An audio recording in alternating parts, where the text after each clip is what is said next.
Demək dostlar, 10-cu cüzdə 2 surə yerləşir. Ənfal və Tövbə surəsi. Ənfal surəsindən başlayaq.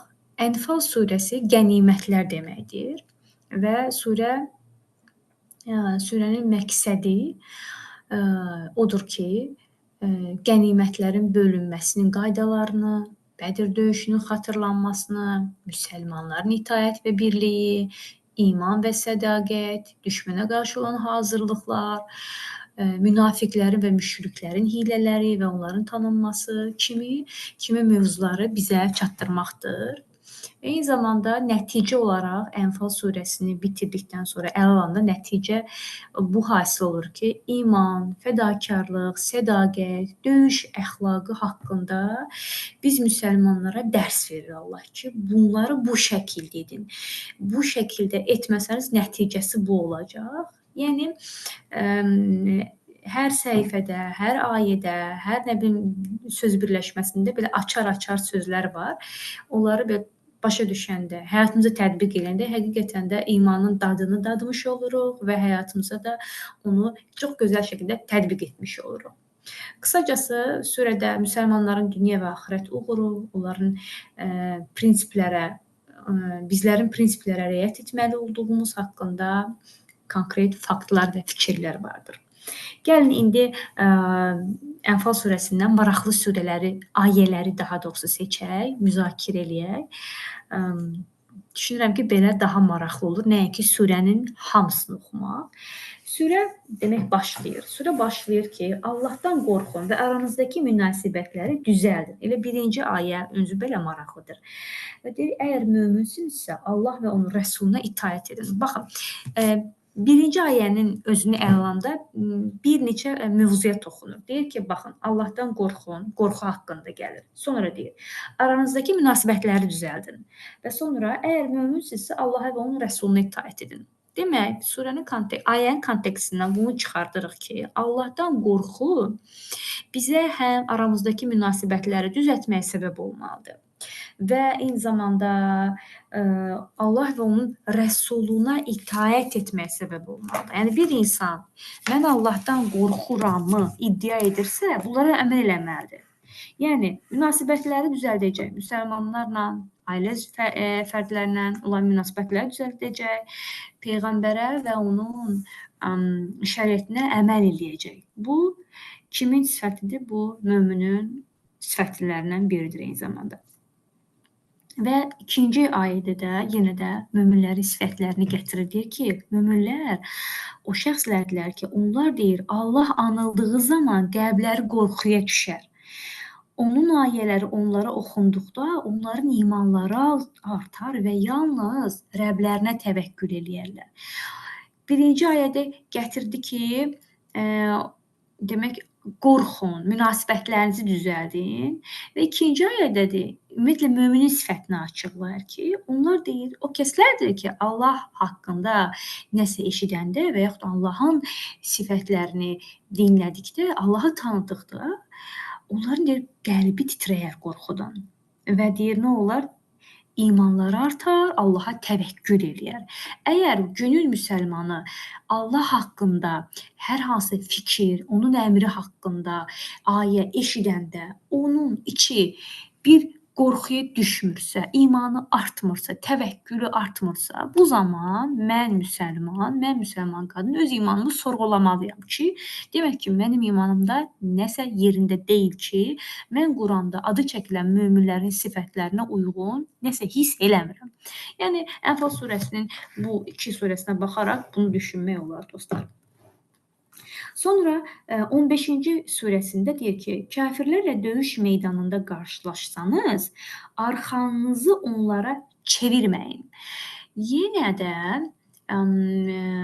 ayə bizə fərqli belə önəmli mövzuları çatır. Düzdür, buradakı ayədə başqa bir hadisədən, yəni Peyğəmbərin dövründə olan müharibədə və müharibədə müsəlmanların davranışından söhbət açır. Amma Quran bizə nə deyir? Quran elə bir kitabdır ki, sonuna qədər, yəni başlanğıcından sonuna qədər, həyatın başlanğıcından sonuna qədər və əsrlərləndir müsəlmanların həyatında tətbiq etdikləri, edə biləcəkləri belə tüyolar verdi ki, bunu burada belə eləməlisən, orada eləməlisən, burada bunu görəcəksən, o dünyada onu görəcəksən. Belə müxtəlif mövzulara belə toxunur.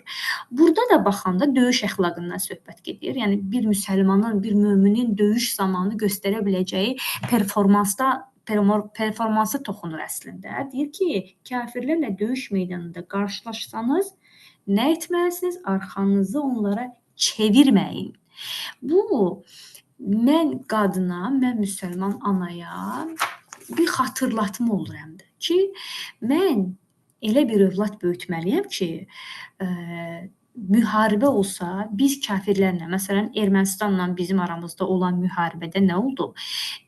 Biz haqq savaşı verdik. Onlar qeyri-müslimdilər və bizim müsəlmanların torpaqlarını işğal ediblər və 30 il bizim işgəncə veriblər bizə. Nə qədər qadın, qızımızı təcavüz ediblər, igidlərimizi öldürüblər, məscidlərimizi talan eləyiblər və Allahın hüdudlarını təcavüz ediblər. Və bunlar bizim kitabımıza görə öldürülməsi halal olan adamlardandır. Və oradakı müharibədə də, bizdə olan müharibədə də bir döyüş əxlaqı gərəkir bizə. Müsəlman olaraq, axı biz müsəlmanıq. Orada döyüşən bizim igidlər demək ki, necə olmalıydı ki, 99% belə idi. Allah hər birisinə rəhmət etsin, məqamlarını ali etsin. Deyir ki, ey müsəlman, sən öz vətənində, öz torpağını qoruyacaqsansa, Allah yolunda vuruşacaqsansa, sən igid olmalısan və üzünü onlara çevirməməlisən. Yəni nə olmasın? Üzünü onlara çevirməmək üçün qorxaq olmamalısan da. Mən müsəlman qadın da buradan bu bilgini əldə edirəm ki, mənim böyüdəcəyim oğlan uşağı qorxaq olmamalıdır, igid olmalıdır. Torpağı, vətəni, sonra dəyərləri uğrunda canından keçməyə gözə almalı və öz canını yox, öz dəyərlərini seçməlidir. Bunun üçün də lap körpəlikdən öz mənəviyyatını tanımalı, onun nəyə səbəb olacağını bilməli. Qısacası mənəvi və dünyəvi bilgilərlə donanımlı olmalıdır ki, o pozisiyada o arxa çevirib qaçmasın. Yəni burada hər iki tərəfə mesaj var. Həm o şəxsləri böyüdən valideynlərə ki, bu formatda uşaq böyüdün, həm də ki, şəxsin özünə mesaj var ki, sən bu hadisədə bu formatda hərəkət etməlisən.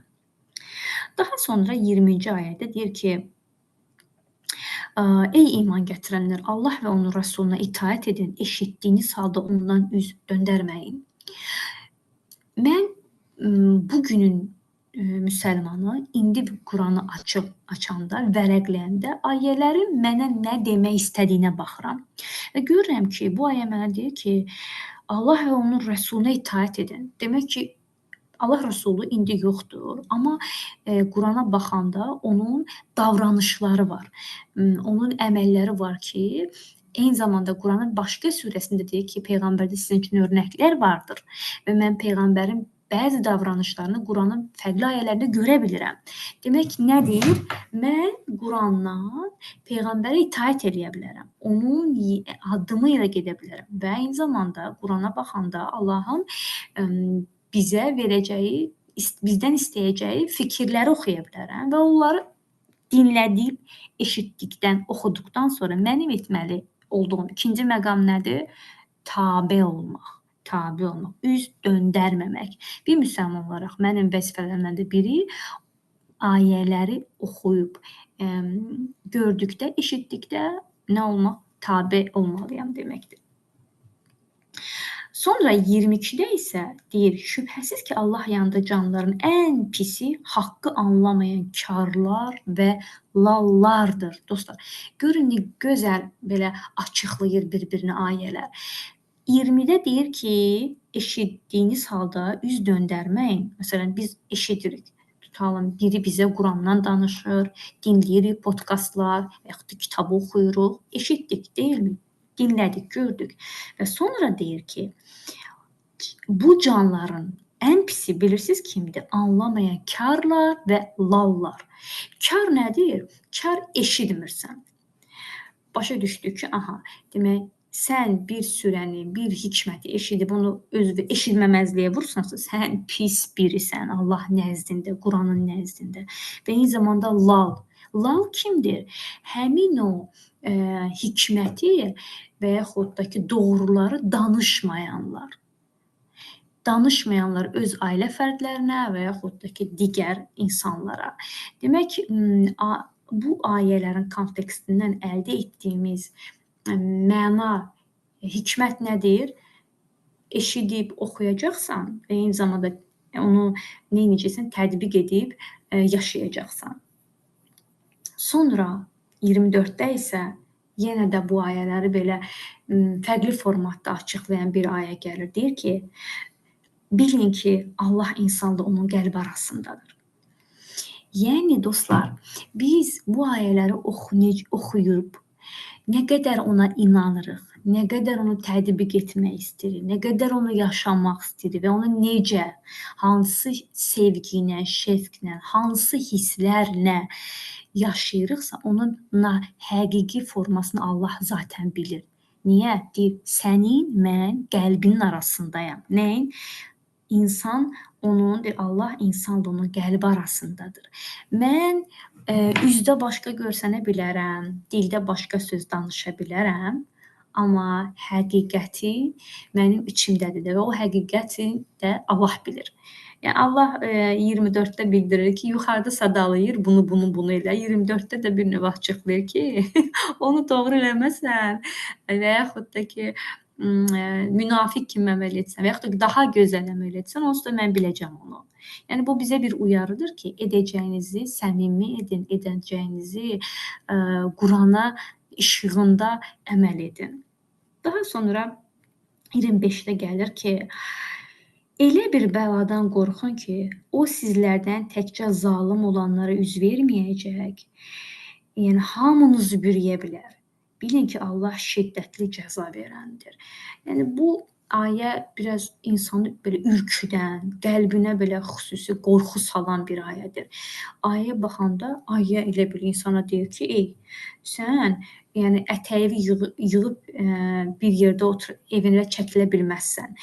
Əgər bir yerdə problem varsa, bir yerdə zülm varsa, yəni sən ona ya sözündən, ya əməlindən müdaxilə etmirsənsə, sən də elə, sənə də o zalıma dəyəcək zərbə sənə də dəyə bilər. O Peyğəmbərimizdən hədis var, deyir ki, zalıma, deyir, zülmə susan dilsiz şeytan olar. Nəsə belə bu kontekstdə ayə var, hədis var. Yəni, bu ayəni oxuyanda adamın o hədis yadına düşür ki, Quran deyir ki, elə bir bəladan qorxun ki, o sizlərdən təkcə zalım olanlara üz verməyəcək də, sənə də üz verəcək. Niyə?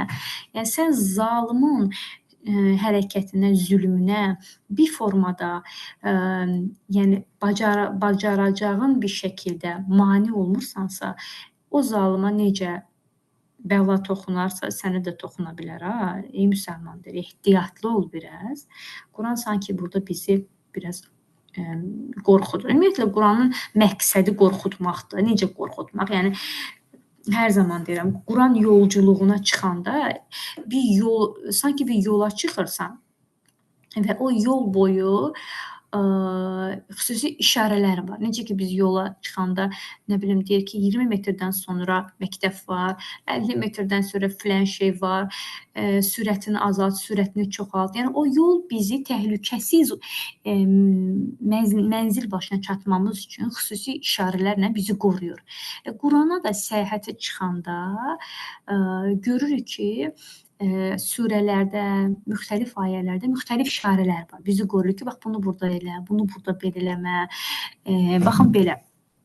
İndi Ramazan ayında biz Quranın səyahətinə çıxmışıq və həmin o tabellərə rast gəlirik ki, deyir ki, bax, zalımın zülmünə rast gəlsən, sən ona bir formada müdaxilə eləməlisən. Yəni, ya dilinlə, ya sözünlə, bacarılacaqların şəkildə susub otura bilməzsən. Niyə? Çünki deyir ki, elə bəladan qorx ki, sizlərdən təkcə zalım olanlara üz verməzlər. Bax, belə. Sonra 28-də deyir ki, bilin ki, var dövlətiniz də, övladınız da ancaq bir imtahandır. Böyük mükafat isə Allah yanındadır. Yəni bu motivdə əslində Qurani-Kərimdə çox ayə var ki, dünya malı, ev eşiyimiz, sevdiyimiz qadınlar, yəni insanın nəfsinə xoş gələn şeylərin çoxunun keçiciliyini Allah Teala bir çox ayədə çatdırıbdır, çatdırıbdır və deyərdim ki, Quranda ən çox bu mövzuya toxunulubdur. Biri ibadət mövzusundadır, biri də ki, elə məhz bu mövzuya ki, yəni dünyanın keçiciliyi, dünyadakı olan o bizim o tutqu ilə istədiyimiz mövzuların tez keçəcəyi və axirətin daha belə baki olacağına dair olan fikirləri Quranın bir çox surəsində, ayəsində belə bir yol hərəkəti qaydaları kimi qarşımıza çıxacağını görərik dostlar. Sonra deyir ki, o sizə haqla, 29-da deyir ki, o sizə haqla nahaqqı ayırd etmə bacarığı verər, günahlarınızdan keçər və sizi bağışlayar. Allah böyük lütf sahibidir. Nə zaman bunu edər? Ayənin başçılığı deyir ki, əgər deyir Allahdan qorxsanız, yəni Allahdan qorxmaq, Allaha hörmət eləməkdir dostlar. Yəni birinə biz hörmət eləyəndə onun gözündə düşməmizdən, onu incitməyimizdən qorxarıq da. O duyğu içimizdə olur. İlk öncə qorxu duyğusu olar ki, aman onun gözündən düşməyək, aman onu incitməyək. Yəni Allahdan qorxmaq da buna bənzəyir. Yəni biz Allahdan, mən bir yalın formada deyirəm də, Allahdan qorxsaq, yəni Allahın hüdudlarını, daha doğrusu yasaqlarını çeynəməyə qorxsaq, o zaman Allah bizə o qorxunun müqabilində bilsiz nə verəcək? 29 deyir ki, o sizi haqla nahaqqı bir-birindən ayırd edə bilmə bacarığı, daha sonra günahlarınızdan keçər və sizi bağışlayar. Yəni böyük bir nemətdir əslində. Yəni çox böyük bir nemətdir insanın haqla nahaqqı bir-birindən ayırd edə biləcəyi bir ağla, bir hikmətə sahib olması. Yəni o içimizdəki qorxacağımız hörmətdən doğacaq xof əslində bu nemətə sahib olmamıza səbəb ola bilər. Ayə bizə bunu pıçıldayır. Sonra 33-də bir şirin bir ayə var. Deyir ki, ey Peyğəmbər, sən onların arasında olduğun halda Allah onlara əzab verməyəcək. Bilirsiniz nəyə bənzəyir bu? Burada Allahla Peyğəmbər arasında olan sevgini görmək olur. Allahın öz Peyğəmbərini nə qədər sevdiyini, onun o sevgisinə görə o bədəvi ərəbləri, o tərbiyəsiz, Peyğəmbəri ilə incitmələri, Allaha küfr etmələri, Allahın yasaqlarını belə nankorcasına pozan bir toplumu Allah bircə dənə dostuna görə onlara yəni əzab vermir. Onlardan əvvəl məhv olmuş xalqlar kimi məhv eləmir. Deyir, sən onların deyir arasında olduğun müddətcə mən onlara deyir nə edəcəm? Əzab verməyəcəm. Yəni sən onların arasında olduğun halda Allah onlara əzab verməyəcək. Yəni həqiqətən də belə oxuyub insanın gözünün belə gülməsi, sonra belə kövrəlməməsi əldə deyil də, həqiqətən əldə deyil. Sonra 45-də deyir, ey iman gətirənlər, kafir bir dəstə ilə üz-üzə gəldikdə möhkəm durun və Allahı çox yad edin ki, bəlkə nicat tapasınız. Yəni, bu müharibə ola bilər, bu bir getdiyimiz fərqli ölkə ola bilər, bu bir debat ola bilər. Yəni, Allahın əmrlərini saymayan, inkar edən, küfr edən bir şəxslə qarşılaşırıqsa və yaxud da toplumla qarşılaşırıqsa, orada edəcəyimiz bir şey odur ki, biz möhkəm durmalıyıq və eyni zamanda Allahı çox yad etməliyik. Burada ayə sanki, bilirsiniz nəyə pıçıldayır? Möhkəm durmaq Allahı çox yad etməyə bağlı olan bir şeydir. Yəni, sənin möhkəm durmanın üçün də Allahı çox yad etməyin gərəkir ki, möhkəm durasan. Çünki onun özü, gücün özü, möhkəm durmaq üçün güclü olmalısan da. Gücün özü də Allahdan gələn bir nemətdir. Qısacası yenə də bizə daim Allahın zikr etməmizi, yadımızda saxlamamızı pıçıldayan bir ayədir. 46-da isə Allaha və onun rəsuluna itaət edin, bir-birinizlə mübahisə etməyin, yoxsa ruhdan düşər və zəifləyərsiniz. Ümumiyyətlə dediyim kimi bu surədə Bədir döyüşü, müsəlmanların döyüşdə rastlaşdığı problemlər, kimi mövzuları ələ alır. Biz isə dediyimiz kimi hadisədən bu hadisəyə baxanda belə bunu düşünməliyik ki, mən burdan nə əldə edə bilərəm? Quranın bu ayəsi mənə nə pıçıldar? Tamam. Quranın bu ayəsi bizə Peyğəmbərin dövründəki olan hadisələri pıçıldayır. Amma mən burada nə götürə bilərəmi biz düşünsək, o zaman bunu görə bilirik ki, bir-birimizlə mübahisə etməməliyik, bir-birimizi incitməməliyik ki, ruhdan düşər və zəifləyərik ki, günün müsəlmanlarının, bu qədər müsəlman dövlətlərinin zəifləməsinin düşünürəm ki, təməlində də məhz bu yatır ki, sən haqsan, mən nahaqqam, mən haqqam, sən nahaqsan, sən əli bağlı qıldın, mən əli açıq qıldım. Yəni, bu kimi mövzuları əsrlərlə də saqqız kimi çeynəyərək nə oldu? Bir-birimizdən uzaq düşərək zəiflədik. Ki, Quran da deyir ki, eləməyin də, edib zəifləyəcəksiniz. Yəni, bunu bir fərd öz ailə içindən tutmuş da, qohumluq münasibətinə, dövlət səviyyəsində olan münasibətlərə qədər çıxara biləcəyimiz bir məsələdir. Daha sonra 50-də isə, 50-ci surədə belə daha ağır bir məsələyə toxunur. Mütəal Allah deyir ki, kaş sən kafirləri, mələklər onların canını alarkən görəydin. Mələklər onların üzünə, yanlarına vura-vura deyirdilər. Dadın yandırıcı odun əzabı. Yəni, düşünürəm ki, bugünün, bu əsrin, hal-hazırki son 10 ilin problemlərindən də biri insanların bu qədər açıq və tərbiyəsiz şəkildə kafir olduğunu dilə gətirmələrdir. Ki, mən inanmıyorum, yəni çox zamanda bu ekol Türkiyədən gəldi bizə.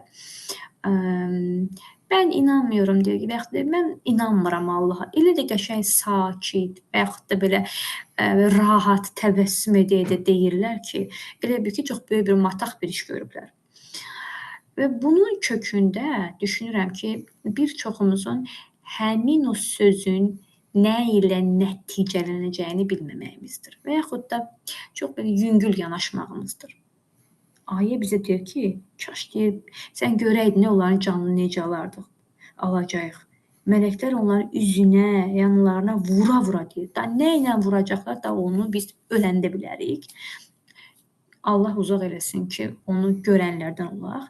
Amma yenə baxanda orada çox bir qorxulu böyük bir şeyin olacağını biz hiss edirik. Görürük ki, bu necə dəhşətli bir şey olacaq. Dadın yandırıcı bir əzabı. O həmin şey də yandırıcı bir əzab olacaq. Və yaxud da ki, dadın yandırıcı odun əzabına və yaxud da ki, onların əzablı bir yerə keçid olacaq. Daha sonra 53-də maraqlı əslində bir mövzuya toxunur yenə əziz Allah. Deyir ki, söhbət burada nədən gedir? Söhbət, dostlar, deyir ki, bir cəmaət öz nəfslərində olanı dəyişməyənə qədər Allah onlara verdiyi neməti dəyişməyəcək. Bu əslində şəxsi inkişafa da belə toxunan bir mövzudur. Eyni zamanda toplumun da inkişafına toxunan bir mövzudur. İnsanın tək özünə də hər sahədə aid edəcəyi bir məsələdir. Yəni, ey insan, bir nəfərdən başlayıram da, sən istəyirsən ki, tam savadlı olasan, imanını dəyişəsən, həyat tərzini dəyişəsən, yəni, nə bilim, namazlarına vaxtında qılasan, ola bilər ki, sağlığının qeydinə qalasan, həyatını yaxşıya doğru dəyişmək istəyirsənsə, bunu sadəcə fikrindən keçirməklə, dua formasında edirsənsə, bu olmayacaq. Niyə? Çünki Quran deyir ki, yəni, sən öz üzərində işləməyənə qədər, yəni Allah sənə o dəyişimi verməyəcək də. Səndən hərəkət, məndən bərəkət, necə deyərlər. Ayə tam da onu bizə açıqlayır ki, bir cəmaət nəfsində olanı dəyişmədikcə Allah onlara verdiyi nemətdə dəyişən deyildir. Yəni, qısacası dəyişim hərəkətdən başlayacaq. Sonra 60-da deyir, Allah yolunda nə xərcləsəniz, əvəzi sizə tam ödənilər və sizə zülm olunmaz. Yəni, bu həyat yolculuğunda əgər biz qəlbimizdən Allah yolunda nəsə xərcləmək keçirsək, yəni onu heç şübhəmiz olmasın ki, həmin o keçirəcəyimiz, həmin o verdiyimiz nələrsə varsa, onu tam şəkildə alacağıq axirətdə. Yəni öldükdən sonra bütün əməllərimizin böyük bir formada nemətini görmüş olacağıq. Daha sonra 63-də dostlar deyir, Allah onların qəlblərini birləşdirdi. Əgər sən yer üzündə olanların hamısını sərf etsəydin belə, onların qəlblərini birləşdirə bilməzdin. Bu da əslində incə bir, maraqlı bir mövzuya toxunuruq bu ayədə. Demək ki, insanların arasında olan belə münasibət var, qəlbi münasibət. Yəni o qədər əslində ciddi bir şeydir ki, yəni onu pozmamaq gərəkir. Çünki nə eləsən də dünyanı versən də bir söz var, deyir, bağışlamaram onu, dünyanı versən də yenidən sevə bilmərəm onu. Bunu bir növ bizə göstərən bir ayədir. Yəni, ey insanlar, bir-birinizin qəlbini qırmayın, bir-birinizin qəlbiniz arasında məsafələr qoymayın. Əks halda siz qarşı tərəfə dünyanı da versəniz, o sizi yenidən bağışlamayacaq. Bir-birinizə xəyanət etməyin, dalınızca danışmayın, yəni bir-birinizi incitməyin, yəni qəlb yuvanızı dağıtmayın. Sonra o sizə nə də versəniz ona, insan həqiqətən də bağışlaya bilmir qarşı tərəfi. Yəni qəlbin nə qədər önəmli bir məsələ olduğunu, nə qədər ciddi bir məkan olduğunu açıqlayan ayələrdən biridir düşünürəm ki, yəni buna belə düşünmək olar, baxmaq olar. Sonra yenə də maraqlı bir ayədir, 65-də deyir ki, əgər aranızda 20 səbirli kişi olsa, kafirlərdən 200-ünə qalib gələr. Əgər aranızda 100 səbirli kişi olsa, kafirlərdən 1000-ə qalib gələr. Dostlar, mən bu ayəni oxuyanda bir anlıq belə dayandım. Özümə dedim ki, aman Allah, iman nə qədər böyük bir şeymiş. İman həqiqi gücün sütunu və özüymüş. Baxın, Allah düsturu verir. Deyir ki, aranızda deyir, 20 səbirli kişi olsa, kafirlərdən 200-ünə qalib gələr. Yəni, mənim bu ayədən, bu surədən əldə edəcəyim mənalardan da biri budur ki, mən iman gücü ilə gücləndikdə, beynimi, zehnimi, qəlbimi, həyatımı o gücü yerləşdirdikdə, məni Allah 100 nəfərə, yəni məndən 10 qat, 20 qat artıq insanlara qarşı güclüdür. Yəni o qədər önəmlidir iman immuniteti. İman nədir bəs? İman takvadır, Allahın sözlərinə qəlblə, gözlə, ruhla qapı açmaqdır və həqiqətən həyatını ona yerləşdirməkdir iman. Yasaqlarını Allaha xatir tərk etməkdir. Ola bilər biz bəzi şeyləri sevə-sevə tərk etmərik. Nəfsimiz onu istəyər, davranışlarımız onu istəyər, amma biləndə, oxuyanda, məsələn, Ramazan səbəbilə, bir, nə bilim, Quranı yolculuq səbəbilə biz onu biliriksə və bunu Allaha xatir əlimizin arxasınca itələyəndə artıq nə oluruq? Yəni, Allaha tabi olmuş oluruq da, iman etmiş oluruq ki, yox, məsələn, zinanı məndən Allah istəmir, nə bilim, faizi istəmir, valideynlərə uf deməyi istəmir və mən bunu Allaha görə etməyəcəmi ediriksə, o zaman Allah bizi elə bir gücə sahib evləndirir ki, biz birimiz 20 nəfərə bərabər oluruq. Yəni, imanın gücünü əslində göstərən bir ayədir, əzizlərim mənim. Sonra 67-də deyir ki, siz dünya mənfəətini istəyirsiniz, amma Allah axirəti qazanmağınızı istəyir. Yəni, necə önəmli bir mesajlardan biridir. Yəni, insanın əslində həqiqi istəyinin, bu istəyin nə qədər dərin olduğunu bizə göstərir və bu istəyimizin əslində bizim imtahan olduğumuzu, imtahanımızın bu istəyimiz olduğunu da bizə mesaj formasında çatdırır ki, yəni istəyiniz dünya həyatı olacaq, amma bilin ha, Allahın həqiqi istəyi bunun üzərində olacaq. Sizin Allaha çatmanız, cənnəti qazanmağınız, məqsədiniz, məramınız varsa, o zaman ona yox, buna baxacaqsınız. Yəni həqiqətən də o imanın da gərəyi, o dünyanın bərbəzəyi nəyi var? Məsələn, bir kişi üçün dünyanın bərbəzəyi çoxlu qadın ola bilər, qadınların gözəlliyinə, hər qadına baxması ola bilər, zinası ola bilər. Qadın üçün dünyanın bərbəzəyi geyimləri ola bilər, bəzəyi ola bilər, nə bilim, ona görə ailəsinə söz-söhbət salması ola bilər, çox açıq-saçıq geyinməsi ola bilər və yaxud da gözəlliyi çox belə ortaya qoyması ola bilər də. Yəni hərəmizin bir formada bir imtahanı olacaq və ona deyir ki, sənin qəlbin istəyəcək, onu teşne olacaqsan. Amma etməli olduğun bir şey ona üz döndərməkdir, dostlar. Daha sonra deyir ki, 75-də deyir ki, qohumlar Allahın kitabına görə bir-birinə varis olmağa daha yaxındır.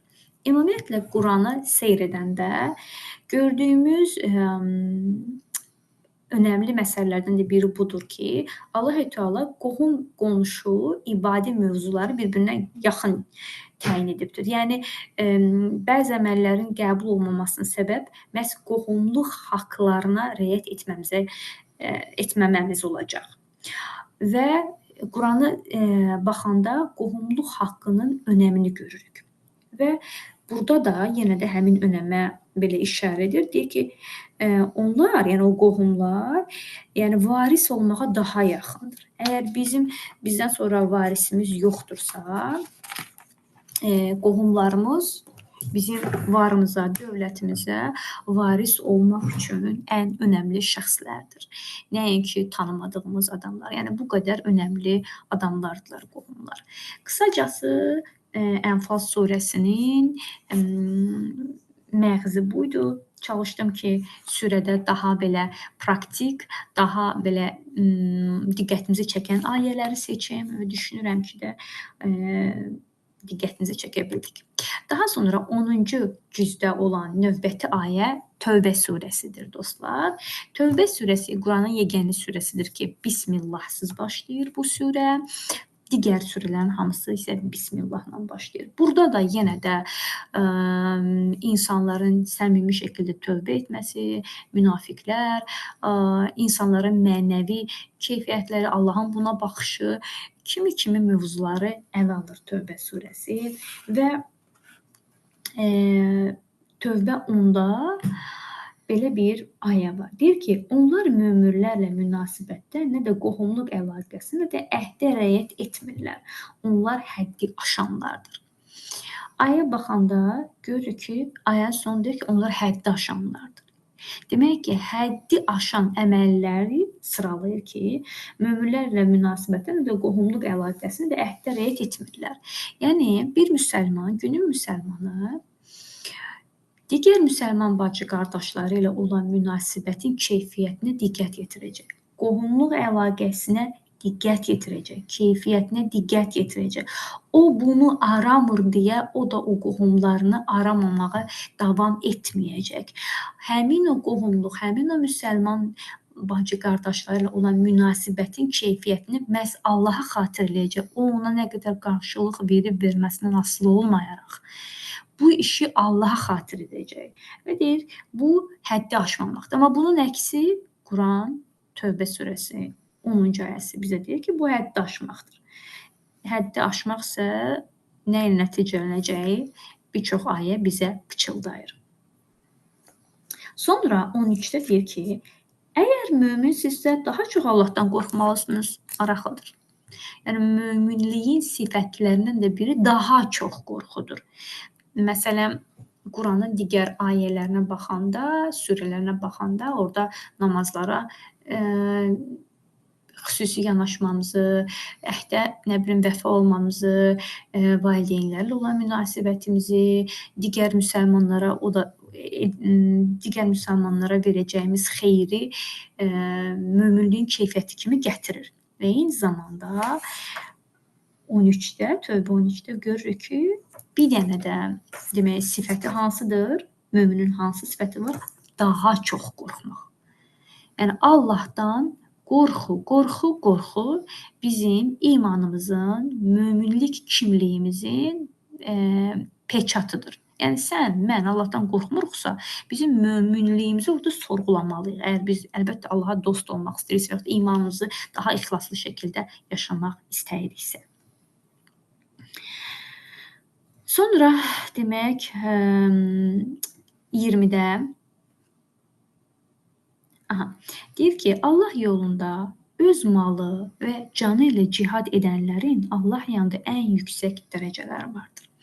Dostlar, mən Quranı oxuyanda, Quranda çox sevirəm ki, açar sözləri tapım. Bəzən olur ki, bir cümlədə 2-3 mövzuya elə ciddi formada toxunur ki, baxırsan ki, həqiqətən heç bu boyda məsələn fikirləri tətbiq etməsən də həyatına, məhz bunu tətbiq etsən, sən nə qədər imanda irəli bir yol getmiş olacaqsan. Bunu bir çox Quran araşdırmaçıları da deyir. Mənim də diqqətimi çəkən mövzulardan da biri budur ki, açar sözləri və eyni zamanda Quranın sıralaması. Məsələn, görürsən ki, surədə gəlir ki, bunu edin.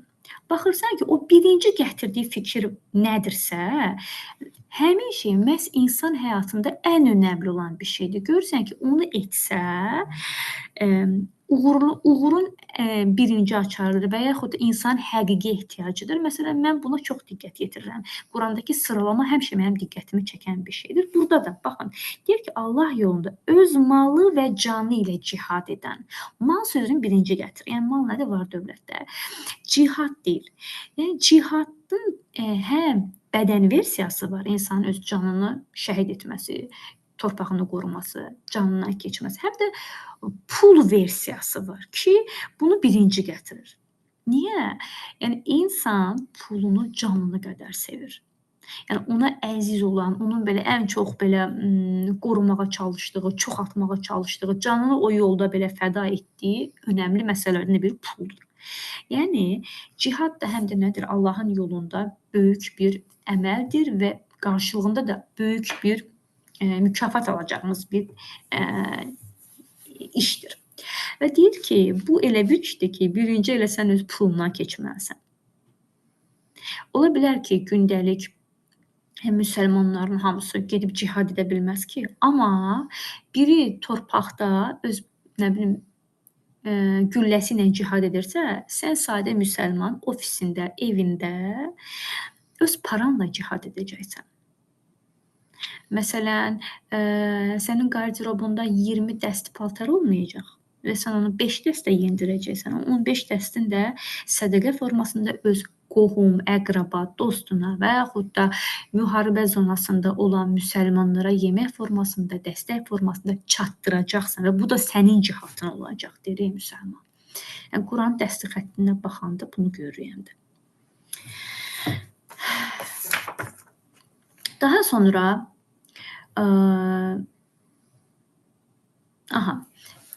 demək 28-də, Tövbə 28-də deyir, əgər kasıblıqdan qorxursunuzsa, bilin ki, Allah istəsə öz lütfunuzdan bəxş etməklə sizi varlandırar.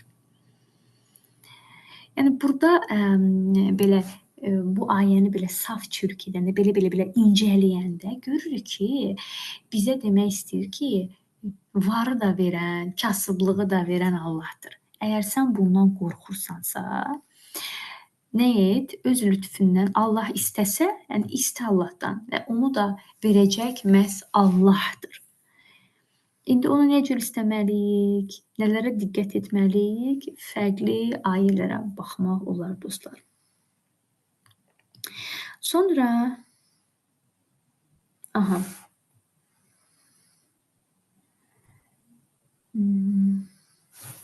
maraqlı ayələri seçməyə çalışıram ki, diqqətimizi çəkilsin.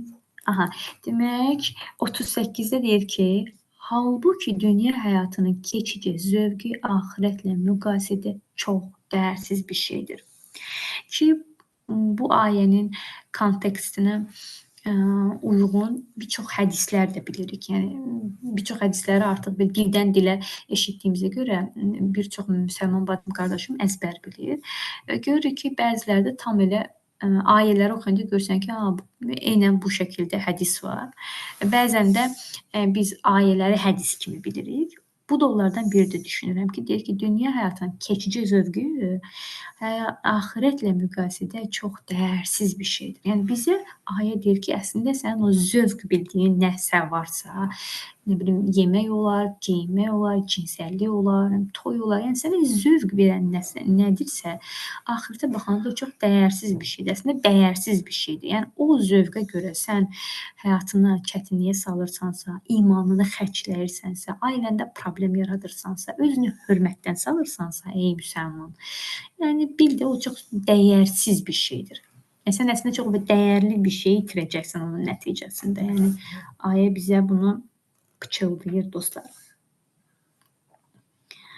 Yenə də baxın 41-də bayaq sadaladığım o malınızla və canınızla cihad etməyin forması burada da gəlir. Deyir ki, sizə yüngül gəlsə də, ağır gəlsə də döyüşə çıxın. Malınız və canınızla Allah yolunda cihad edin. Baxın, yenə malınız və canınızla. Çünki həqiqətən, yenə deyirəm, insanın pulu onun çox sevdiyi bir şeydir. Cihadın forması da təkcə canla deyildir. Əgər insan Allah yolunda xidmət etmək istəyirsə, cihad nədir? Xidmətdir də. Xidmət etmək istəyirsə, o elə öz evinin içində, heç kim onu tanımadan da belə çox gözəl formada bunu əməl edə bilər. Və Allah onları, onun əməlini cihad edənlərin sırasına yazar. Nəylə? Öz sevdiyindən keçməklə, yəni malından. Daha minimalist yaşaya bilər, daha az məsələn geyinə bilər, daha az xərcləyə bilər. Bir formada Allahın dininə, insanlığa, ailəsinə xidmət edəcək əməllərdə buluna bilər. Daha sonra dostlar 54-də isə yenə də fərqli bir formatda ayə ilə rastlaşırıq. Burada isə çox belə önəmli bir mövzuya toxunur. Hətta dəhşətlidir deyərdim. Deyir ki, 54, Tövbə 54. Onların sərf etdiklərinin qəbul olunmasına yalnız o mane olur ki, onlar Allaha və onun elçisinə küfr edir, namaza isə tənbəlliklə qalxır və mallarını könülsüz xərcləyirlər. Bir dənə bu 54-ün içində görün neçdən mövzuya toxunur. Möhtərəm Allah. Bax, malımızı könülsüz xərcləməyimiz, namaza tənbəl formada qalxmağımız, Allahın elçisinə, yəni onun elçisinə küfr etməyimiz, yəni gör nə qədər mövzuya belə iç-içə matroşka kimi ayənin içində bir mövzular çıxır və önəmli mövzudur ha. Ki deyir ki, onların sərf etdiklərinin qəbul olunmamasını. Yəni bizim həyatımızda həyatımız boyu edəcəyimiz gözəl əməllər varsa, onların qəbul olunmamasına səbəb olan duyğu, hərəkəti bizi açıqlayır ki, namaza tənbəlliklə qalxırsınız, mallarınızı könülsüz xərcləyirsiniz və onlar sizin o etdiyiniz əməllərin qəbul olunmamasına səbəb ola bilər. Ona görə də məsələn nədir? Ayə bizə deyir ki, ey insan, namaza ciddiyyətlə yanaş. Ki, namaza ciddiyyətlə yanaşmamaq özü böyük günahlar sırasındadır. Quranın digər ayələrində biz bunu görəcəyik. Yəni, namaza ciddiyyət müminin keyfiyyətləri sırasındadır. Yəni, başqa bir ayədə bizə onu açıqlayır. Namaza önəmli yanaşacaq. Malımızı könüllü verəcəyik. Nə xərcləyəcəksə deyinə yox. Ola bilər o eşitməsin, amma qəlbimiz, Allah demir ki, deyir, sizin qəlbinizin arasındayam. Həmin o deyindiyimiz fikir, hiss nədirsə, onu zaten Allah eşidir. Ona görə o əlimizdən çıxan 5 manat, 10 manat, hər nədirsə, məhz könüllü şəkildə, ixlaslı şəkildə etməliyik dostlar. Sonra 56-da isə başqa bir mövzuya toxunur. Deyir ki, onlar sizinlə həmrəy olduqlarına and içirlər. Halbuki onlar sizdən deyillər. Münafiqlərin xüsusiyyətləridir bu. Deyir ki, əslində onlar qorxaq adamlardır. Baxın, Onlar sizinlə həmrəy olduqlarını and içirlər, halbuki onlar sizdən deyillər. Və nə deyir? Əslində qorxaq adamlardılar. Yəni qorxaq adamların bir növ xislətini bizə göstərir ki, yəni üzdə başqa, içdə başqa olansansa, sən qorxaqsan. Yəni mərd adamların üzü bir olacaq, sözü bir olacaq, hərəkəti bir olacaq. Yəni bu ayədən bunu da çıxartmaq olar. Təbii ki, ayə başqa bir mövzulara bağlıdır bir-birinə, amma dediyim kimi bəzən açar sözlər var ki, biz onu belə yakalayıb, burada bəlkə də buna da işarədir deyə bilirik, həyatımıza tətbiq edə bilirik. Belə bunları türklər haqq bilgilər deyirlər. Düşünürlər ki, çox maraqlı ifadədir.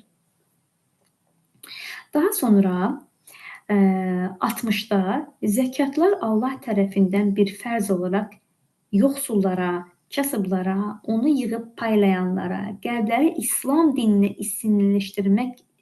isinləşdirəcək kimsələrə, kölələrin azad olmasına, borçlulara, Allah yolunda cihad edənlərə və müsafirlərə məxsusdur ki, günün müsəlmanları bu xüsusda çox böyük bir səhvə yol verirlər. Məsələn, deyək ki, iyanə toplayan müsəlman bacı qardaşlar olur. Məsələn, mən də birinə zəng edirəm ki, filan kəs əlimdə məsələn 100 manat pul var, bunu bir kasıba çatdır. Amma belə deyirəm, elə bir adama çatdır ki, acından ölsün, belə çörək pulusu da olmasın.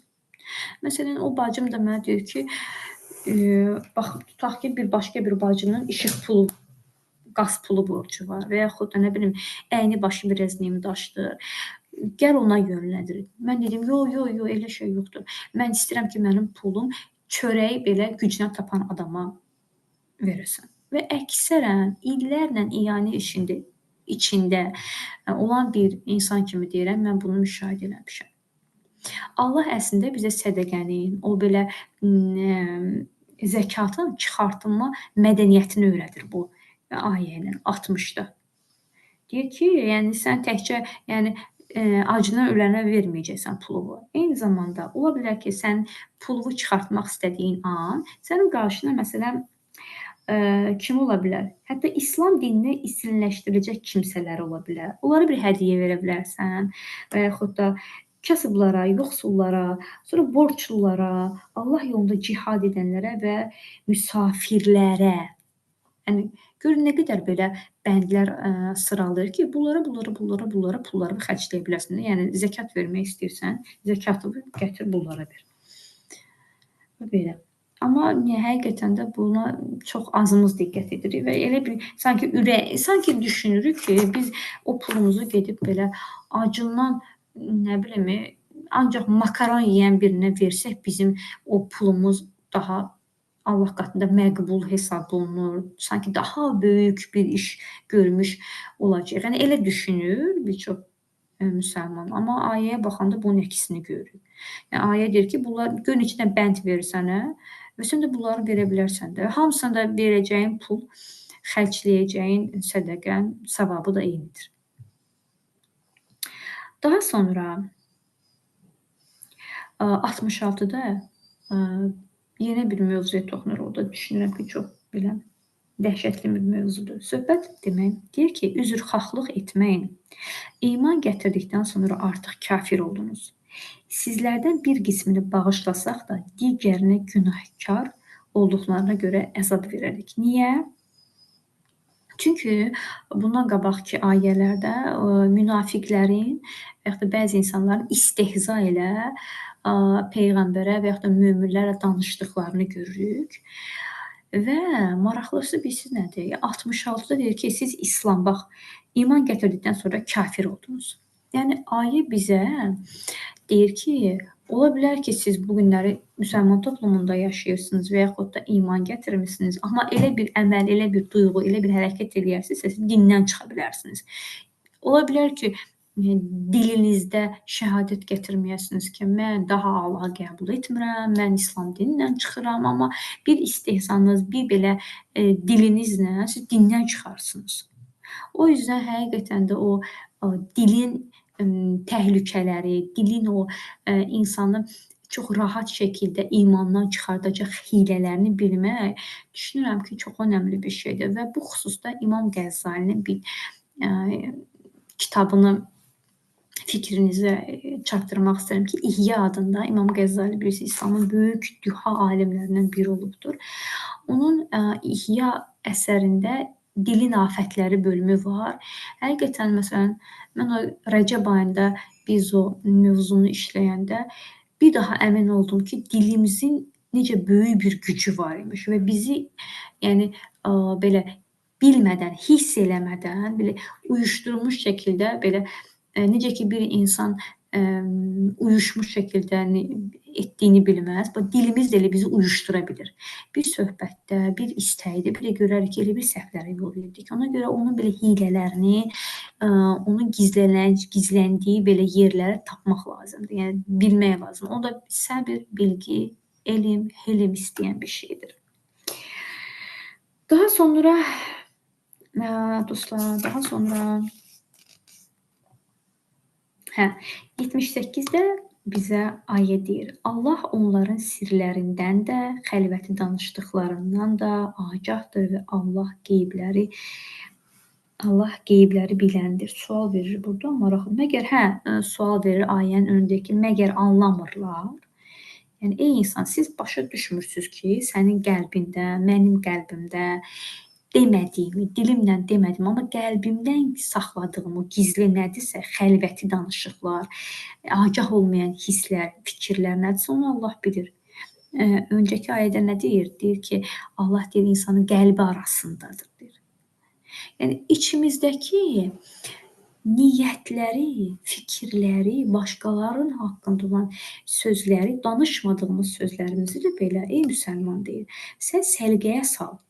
Sən bir onlara bax, yəni gündəlik o dəstəmazla biz nə edirik? Bədənimizi yuyuruq, çirkinlikdən, məsələn, təmizlikdə, eləmi? Təmizliyimizə riayət etməkdir həm də müsəlman. Həm də o gündəlik o təmizlənmə vasitəsilə mənəvi təmizliyinə də fikir verəcəksən. Bir gündəlik baxacaqsan ki, mən içimdə başqası haqqında nə fikirləşirəm? Bir başqası bir əməl eləyir. Mən də içimdə fikirləşim ki, indi bu da özünü nəsə ağıllı hesab edir. Bu da nə bilim, görəsən bu nə məqsədli edir. Əslində içimdə çirkinləşdirirəm. Yəni içimdə fikrim çirkindir. Ola bilər o eşitmir, ola bilər mən danışmıram, amma içimdəki budur. Həmin o içindəkinin gözəl olmasını bizə Quran pıçıldayır ki, onu bilir ya Allah. O bilməsə də, o eşitməsə də, o sən içindəkin keçirdiyini Allah bilir. Nə et? Tövbə et. Allahdan onu düzəltmən üçün içindən Allahla danış. Daha sonra 84-də maraqlı bir ayə var dostlar. Mən bu ayəni oxuyanda həqiqətən özümə düşündüm ki, bunu doğrudan da tətbiq etsək, yəni çox önəmli olan bir şey, önəmli olar. Məsələn, söhbət nədən gedir? Söhbət ölən insanların məscidlərdə yuyulması, dəfn olunması, onlara cənazə namazları kimi mövzuların edilib edilməməsindən söhbət gedir.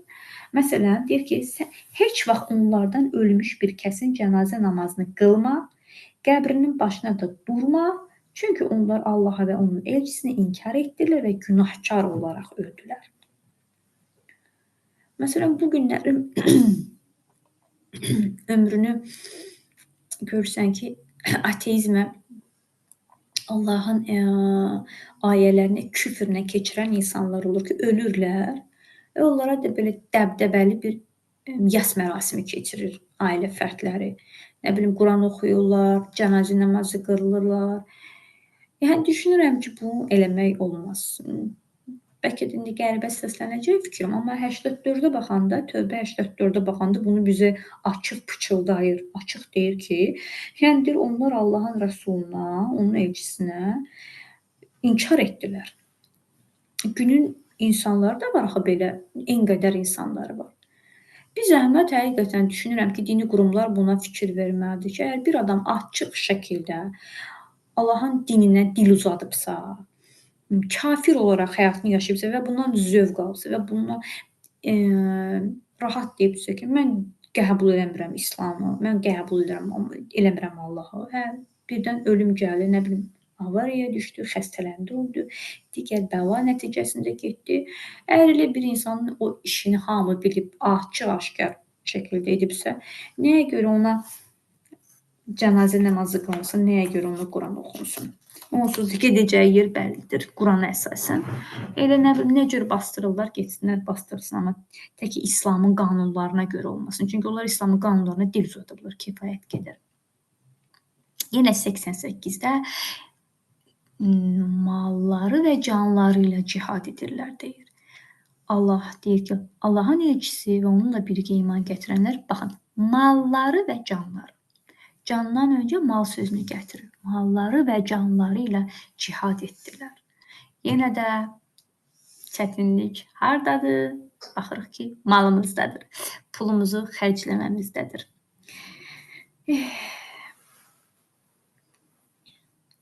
Daha sonra, dostlar, aha, 103-də yenə də bir maraqlı bir mövzuya toxunub. Deyir ki, onların mallarından sədəqə götür ki, bununla onları pak edib təmizə çıxarasan. Onlar üçün dua et. Baxın, ayəyə baxanda görür ki, sədəqənin belə bir gücü var imiş ki, Peyğəmbərə deyir ki, belə et, sədəqə götür ki, bəlkə deyir, onlar pak edib təmizliyə çıxarsın. Və biz buradan belə bir nəticə çıxarırıq ki, gündəlik o sədəqələrimiz və yaxud da böyük bir sədəqələrimiz səbəb ola bilər ki, bizim o içimizdə görmədiyimiz, unutduğumuz hər hansı kiçik-kiçik günahlarımızın yuyulmasına səbəb ola bilər ki, hətta Peyğəmbərimiz sədəqə ömrü uzadar deyə bir hədis-i şərifi var, məşhur bir hədis-i şərifdir. Yəni sədəqənin önəmini və mahiyyətini bizə çatdıran bir ayədir əslində bu 103. 104-də isə yenə də bunun sədəqə mövzusunu açıqlayır. Deyir, məyər onlar bilmirlər ki, Allah qullarından tövbəni qəbul edir, sədəqələri götürür və Allah tövbələri qəbul edəndir və rəhimlidir. Və sədəqələri götürür. Yəni, bizim verdiyimizin, o sədəqənin önəmini bizə çatdıran bir ayədir yenə. Daha sonra dostlar, 112, Tövbə 112-də deyir ki, tövbə edən, ibadət edən, həmd edən, oruc tutan, rüku və səcdə edən, yaxşı işlər görməyə buyurub, pis əməlləri qadağan edən və Allahın qoyduğu hüdudları qoruyan o möminləri müjdələ. Möminlərin sifətlərini açıqlayır bir-bir. Kimdir möminlər? Tövbə 112 deyir. Demək nə edir? Mömin o şəxsdir ki, o tövbə edəcək. Necə tövbə edəcək? Ramazan daxil olur. Biz Ramazanda gündə bir dəfə heç olmaya tövbə etməliyik. Dilimizlə ən azı gündə 2 rükətli günün sonunda tövbə namazı qılmaq, düşünürəm ki, bu dünyada ediləcək ən ağıl işlərdən biridir ki, Peyğəmbərin həyatına baxanda onu çox görürük. Peyğəmbər Allahın dostu olmasına baxmayaraq ki, Quran deyir ki, sən onların içində olduğu müddətcə mən onlara əzab verən deyiləm. Yəni, o qədər qiymətli bir adam, Allah dostu, amma həyatda bütün ətrafında olan möminlərdən ən çox tövbə edən, istiğfar edən bir insandan söhbət gedir. Belə bir adam hər gün tövbə edib, mənim kimi adam da ancaq Ramazana tövbə edir. Demək ki, mən mömin deyiləm. Möminin sifətində Tövbə 112 deyir ki, onlar deyir tövbə edən, ibadət edən, həmd eləyən, yəni gündəlik o əlinə gələn nemətlər, fiziki, mənəvi, qida şəklində, ülvi münasibətlər şəklində, yəni həmdə səbəb olacaq hər bir şey söhbət gedir. Oruc tutan, rüku edən, səcdə edən, yaxşı işlər görməyi buyurub. Baxın, təkcə yaxşı işlər görən yox, həm də yaxşı işlər görməyi buyuranlardan söhbət gedir. Pis əməllərdən qadağan edən. Yaxşı işlərlə də bərabər pislərin də yayılmasına mane olan, dili ilə, əməli ilə mane olanlardan söhbət gedir və Allahın qoyduğu hüdudları qoruyanlardır möminlər. Allahın qoyduğu hüdudlar, yəni zina, içki, sələm, yəni bunlar Allahın hüdudlarıdır əslində. Onlar kimlər? Bunları qoruyanlar möminlərdir, deyir 112. Sonra 116-da Biz insanlara bir mesaj var ki, ay insan, sən bu dünyada nə qədər qazansan da, mal-mülk üstündə otursan da, onun uğrunda belə canından, qanından keçsən də, heç kimə bir qəpik verməsən də və yaxud da qəpik şişin ucunda versən də, o pul, o mal-mülk sənin deyil, sənin deyil. Yerin də, yurdun, göyün də mülkü Allaha məxsusdur. İnsan düşünürəm ki, bircə bu həqiqəti başa düşsə, mən bircə bu həqiqəti başa düşsəm, düşünürəm ki, mənim puluma qarşı olan o sevgim də, əlimdən çıxanda bir dəyəri olmayacaq. Çünki düşünəcəm ki, bu onsuz da Allaha məxsus olan bir şeydir. Ki, məsələn, qohum münasibətlərində və yaxud da eşitdiyimiz başqa hadisələrdə biz nə görürük? Görürük ki, 20 kvadrat, nə bilim, daxmanın üstündə bacı-qardaş illərlə küsülüdülər. Nə bilim, 2 otaqlı evin üstündə məhkəmələrdə ailələr bir-birindən üz-göz olublar. Nə bilim, biri-biri ilə qanlı bıçaq olublar. Nə? Görsən ki, 50 kvadratlıq bir şey var, yoxsa yoxdur. Halbuki insan o sahib olduğu, müvəqqəti sahib olduğu, ona verilən, müvəqqəti verilən kirayədir də bura. Yəni biz hər birimiz əslində kirayədə qalırıq. O bir şeyi onun olmadığını, əslində onun yox, Allahın olduğu bilincində olsa, həm düşünürəm ki, biz o mövzuya daha həssas yanaşarıq, həm də bağlanmarıq. Həssas yanaşarıq ki, kimin haqqı nədirsə onunla qaytararıq. Deyərik ki, bu Allahın mülküdür, mən buna ixtiyar sahibi deyiləm, bunu bu qədər qamarlamağa. Həm də ki, bağlanmarıq, yəni əlimizdən çıxsa, o qədər də narahat olmarıq. Daha sonra 119-da dostlar deyir ki, ey iman gətirənlər, Allahdan qorxun və düz danışanlarla birlikdə olun. Yenə də görürsünüz, yenə də qorxu, qorxu, qorxu. Düz danışanlarla birlikdə olun. Həm də bizə bir həyat belə nəyi verir, modeli verir. Seçəcəyin dost, olacağın ortam, diqqət yetir. Onlar düz danışan adamlar olsunlar. Həqiqəti danışan adamlar olsunlar. Əgər sən dost seçmək istəyirsənsə, bu şəkildə dostlar seçəcəksən və özün də elə olacaqsan. Ey iman gətirənlər, deyir. Daha sonra 128-də isə qutarıram dostlar. 128-də, Tövbə 128-də isə elə bir qəşəng bir ayə gətirir ki, elə bir gözəl sonluqla bitirir. Deyir ki, sizə özünüzdən elə bir elçi gəldi ki, sizin əziyyətə düşməyiniz ona ağır gəlir. O sizə qarşı qayğıkeş, möminlərə şəfqətli və rəhəmlidir. Ya dostlar, Tövbə surəsində Allahın öz peyğəmbərinə, Tövbə idimi yoxsa mı, Ənfal idimi, unutdum. Yəni Allahın peyğəmbərinə olan sevgisindən danışır, amma Tövbənin sonunda peyğəmbərin bizə olan sevgisindən danışır. Baxın, öndə Allahın peyğəmbərinə, sonda isə peyğəmbərin bizə olan sevgisindən danışır. Deyir ki, sizə özünüzdən elə bir elçi gəldi ki, o sizin əziyyətə düşməyinizi ona ağır gəlir. O sizə qarşı qayğıkeşdir, möminlərə şəfqətli, rəhəmlidir. Yəni, həqiqətən də Peyğəmbərimizin möminləri sevdiyini, onların qayğısına qalıb, qayğıkeş deyil də. Yəni, Peyğəmbərin dövründə yaşayan müsəlmanlara Peyğəmbərin qayğıkeş davrandığını, onlara həqiqi sevdiyini, şəfqətli davrandığını bizə Quran açıq, aydın xəbər verir dostlar. Belə, 10-cu cözümüz qutardı. Ənfal və Tövbə surələrindən maraqlı olan ayələri seçdim. Dinlədiyiniz üçün çox sağ olun, haqqınızı halal edin. Allah onun əmr və istəklərini, bizdən gözləntilərini onun istədiyi kimi həyata keçirməyi və sevə-sevə həyatımıza tətbiq etməyi nəsib etsin. Ki, burada da oğlumun yanında danışıram hal-hazırda, o da yatıb sübh çağıdır. Onun xorultusunu eşidirsiniz hal-hazırda. Haqqınızı halal edin dostlar. Rəbbim neçə Ramazanlar görməyi nəsib etsin. İlahi əmin.